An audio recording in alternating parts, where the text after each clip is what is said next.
Here we have the American Republic, that self-proclaimed champion of liberty and free expression, preparing to shut down a platform used by 170 million of its own citizens. Meanwhile, its freshly reinstalled sovereign is orchestrating what can only be described as a family enrichment scheme of staggering audacity. The TikTok affair is a perfect distillation of everything diseased in the American imperium.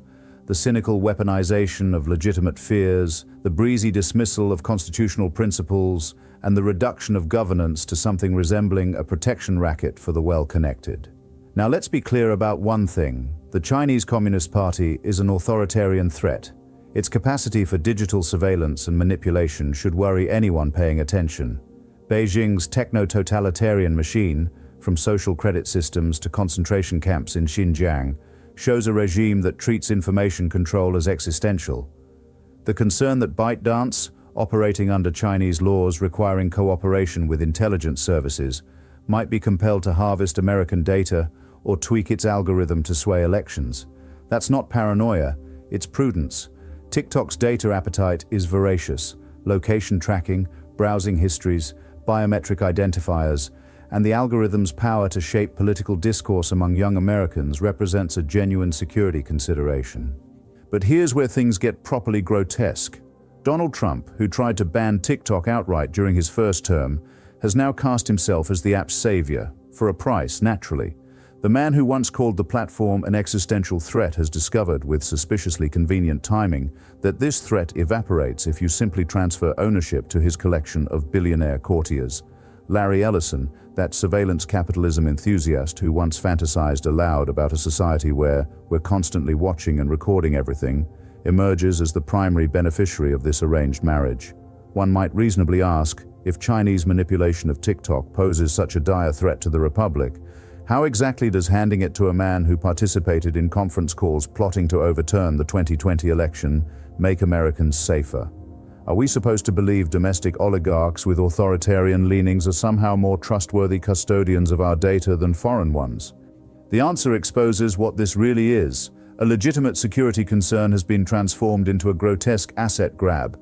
Congress, responding to real anxieties about Chinese influence, has created the perfect cover for what may be the largest digital heist in modern history. The forced sale of TikTok doesn't solve the security problem, it exploits it for private gain. After all, if the algorithm and data collection practices are the issue, why does the solution leave them completely intact, merely transferring them to American billionaires rather than actually reforming the practices? The First Amendment, that noble but increasingly neglected principle, is the most obvious casualty here. 6 constitutional scholars surveyed by NPR unanimously agreed the ban violates free speech protections. The Supreme Court, in what can only be called spectacular cowardice, punted on the fundamental question, deciding that unspecified national security concerns somehow trump the constitutional rights of 170 million Americans. This is the same court, mind you, that has zealously defended corporate speech when it comes to unlimited campaign contributions. Apparently, the right of corporations to purchase politicians is more sacred than the right of citizens to share cat videos on their preferred platform. The corruption at the heart of this scheme is breathtaking. Trump's former social media manager has already floated installing young Baron Trump on TikTok's board, because nothing says protecting America from foreign influence like nepotism on industrial steroids. This from an administration that campaigned on draining the swamp, yet here they are, constructing a bog so fetid it defies belief. The assembled cast for this corporate coup reads like Silicon Valley's most ethically flexible operators. Larry Ellison, whose wealth has ballooned to nearly $350 billion, stands ready to add another jewel to his surveillance empire.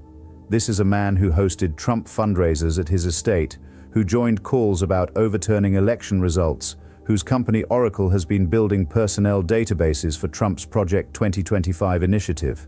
His vision of an ideal society, one of permanent total surveillance, makes Chinese authoritarianism look almost quaint. His involvement in TikTok's forced acquisition doesn't safeguard American interests. It concentrates them further in the hands of an oligarchic class that views democracy as an inconvenience rather than a principle. Consider the perverse logic. We're told TikTok must be seized from Chinese control because Beijing might use it to influence American elections. Yet we're handing it to men who actively tried to overturn an American election. We're told the app poses a surveillance threat, yet we're delivering it to Oracle's chairman, who literally dreams of recording and analyzing every human movement. We're told foreign manipulation of social media threatens democracy, yet we're creating a precedent where the government can seize any platform and redistribute it to the president's friends. The international implications should give anyone pause. The United States, which has spent decades lecturing other nations about free markets and property rights, now openly practices the kind of forced corporate seizures it once condemned in Venezuela and Russia. Yes, China poses a genuine threat. Our response has been to adopt Chinese methods, forced technology transfer at gunpoint. What moral authority remains for American diplomats when China retaliates against US companies? What credibility exists for future complaints about digital authoritarianism abroad when we practice it so enthusiastically at home? The proposed remedy, forcing ByteDance to sell at gunpoint to Trump's allies, may actually be worse than the disease. Even accepting that Chinese influence over TikTok represents a genuine threat, and it does, how is that threat reduced by transferring control to someone like Ellison, who has openly advocated for total surveillance societies?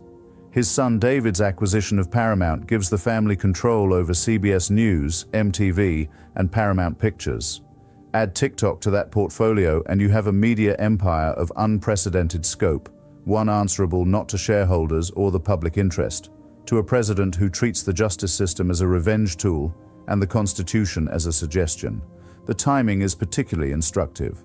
Trump repeatedly extended the ban deadline to maximize leverage in negotiations with Beijing.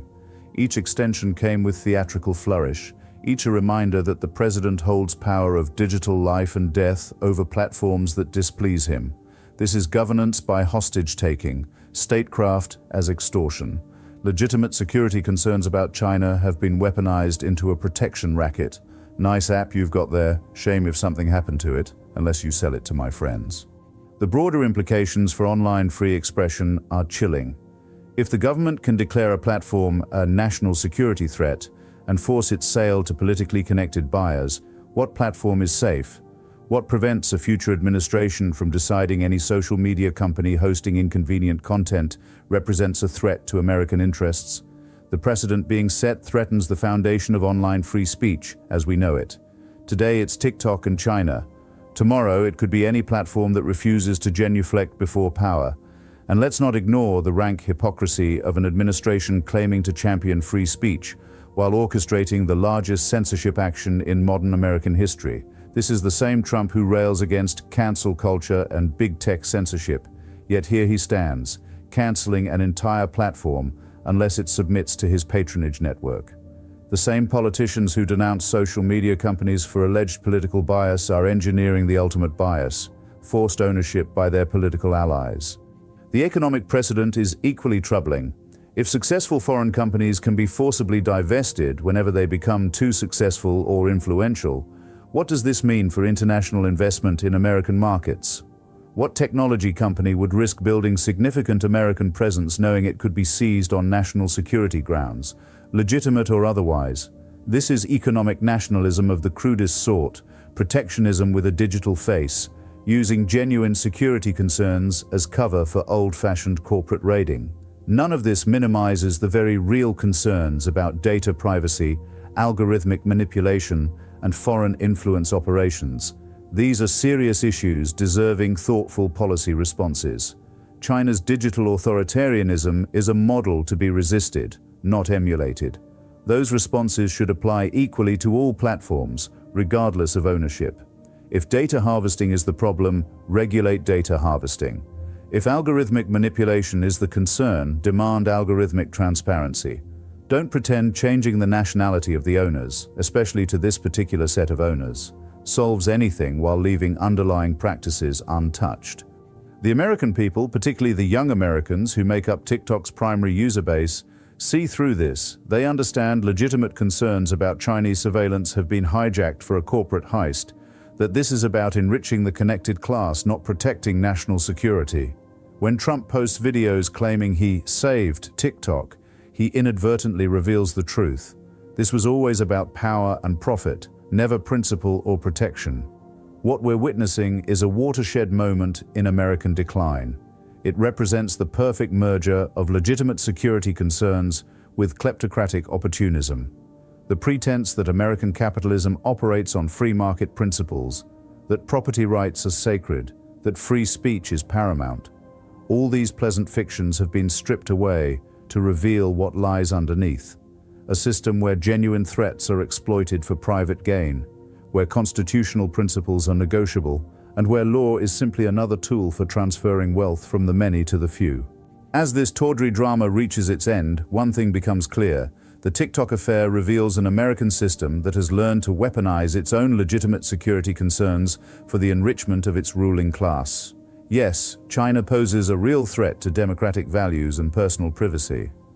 Our response has been to hand the keys to men who share Beijing's surveillance ambitions, while lacking even the CCP's pretense of serving a collective good. The platform may survive in some bastardized form under its new overlords, but something essential about American democracy has died in the process, strangled by the very hands that claim to be saving it from foreign threats.